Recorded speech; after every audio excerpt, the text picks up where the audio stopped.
ჩვენი პრიზმიდან უნდა უყუროთ ნებისმიერ მოვლენებს, რაც ხდება მსოფლიოს ჩვენს გარშემო და აუცილებელი არის გამომდინარე რეალპოლიტიკის დიპლომატიის პრინციპებიდან მიულოცო არჩევნების ჩატარება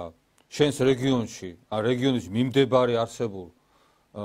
ძლიერ ქვეყნებს გამარჯვება არჩევნებში ქვეყნების ხელმძღვანელებს ჩვენ არ უნდა დაგვავიწყდეს რომ რამდენიმე წლის წინ იყო ჩამოსული ლუკაშენკო სოხუმში და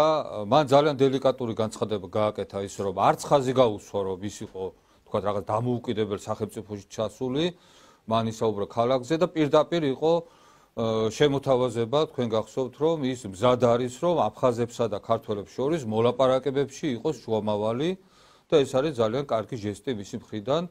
ის საქართველოს ინტერესების წინააღმდეგ არასდროს არ წასულა და ჩვენ რა თქმა უნდა ჩვენმა ხელისუფლებამ მაქსიმალური დიპლომატია უნდა გამოიჩინოს დღეს მიმდინარეობს მსოფლიოში რადიკალური ცვლილებები ისეთი ცვლილებები არის მთლიანად მსოფლიოს გეოპოლიტიკაში რომელიც ჯერ არ ყოფილა მე-20 საუკუნის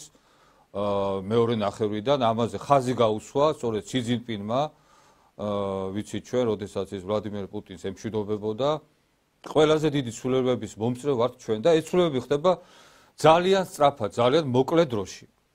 ამიტომ ყოველ მოვლენას სჭირდება ძალიან მნიშვნელოვანი აწონ-დაწონვა, შეფასება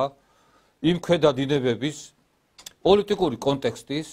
და პოლიტიკური ქვეტექსტების, რაც არის ამა თუ იმ განცხადების უკან. მე ვფიქრობ, რომ საუბარი იმაზე, რომ დასავლური სამყარო, შეერთებული შტატები და ევროპის კავშირი არის ის, სადაც ყვავის დემოკრატია, ხოლო აღმოსავლეთი არის, სადაც არის დიქტატურები, ეს არის ძალიან მიამიტური ხედვა უკვე დღევანდელ დღეს, რომელიც არის უბრალოდ აი რაღაც საბავშვო ბაღისთვის შეიძლება გამოდგეს იმ ადამიანებისათვის, რომლებიც ვერ ერკვევია თანამედროვე პროცესებში, სისტემის მუშაობაში, სახელმწიფოს პრობლემებში. მე-20 საუკუნის ძალიან დიდი, ბევრი მოაზროვნე პოლიტიკოსი თუ ფილოსოფოსი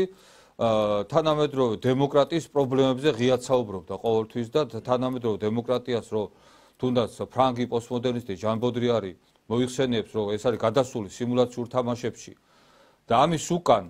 არის რეალური ძალაუფლება და რეალური კონტროლისა და მართვის ბერკეტები გარკვეული ძალაუფლების ცენტრებისგან ეს ძალიან ბევრმა მოაზროვნემ უკვე დააფიქსირა თავის შეხედულებებში და ჩვენ ძალიან კარგად ვიცით ახლა დარწმუნებული ვარ რომ ლუკაშენკომ მიიღებდა ბელარუსი ხალხის ყველაზე მეტ ხმებს ისევ როგორც ვლადიმერ პუტინი ღებულობს რუსეთში ყველაზე მეტ ხმას არჩევნებში ისევ როგორც ერდოღანი ღებულობს თურქეთში და ამას ახლა ამაზე საუბარი რომ ისინი ახლა არ არიან არჩეული უმრავლესობის გზით არის მიამიტობა და რა არის დემოკრატია თუ არა უმრავლესობის მმართველობა უმრავლესობის მიერ არჩეული ხელისუფლების მიერ მართვა სიტუაციის ქვეყანაში ხო მაშინ როდესაც რამდენიმე წლის წინ აი წინა არჩევნებზე ძალიან პრობლემატური არჩევნები იყო ამერიკის შეერთებულ შტატებში როდესაც იქ პირდაპირ დღევანდელი პრეზიდენტი დონალდ ტრამპი აცხადებს დღემდე აცხადებდა და აცხადებს რომ არჩევნები გაყალბდა ბაიდენის სასარგებლოდ იქ მოხდა ძალიან დიდი მოვლენები შევარდა კაპიტოლიუმის შენობაში 5 ადამიანი დაიხრიტა ადგილზე გავიხსნა ეს რეალობაა ანუ წინა არჩევნები დიქტატორს ეძახიან ლუკაშენკოს და იმაზე წინა არჩევნები დღემდე თვითონ შეერთებული შტატების თანამედროვე პრეზიდენტი დღევანდელი თulis გაყალბებულად დიახ მე არ ვიცი ხა ეს არის აბსოლუტური ჭეშმარიტება აი ეს ხო ფაქტია მაშინ როდესაც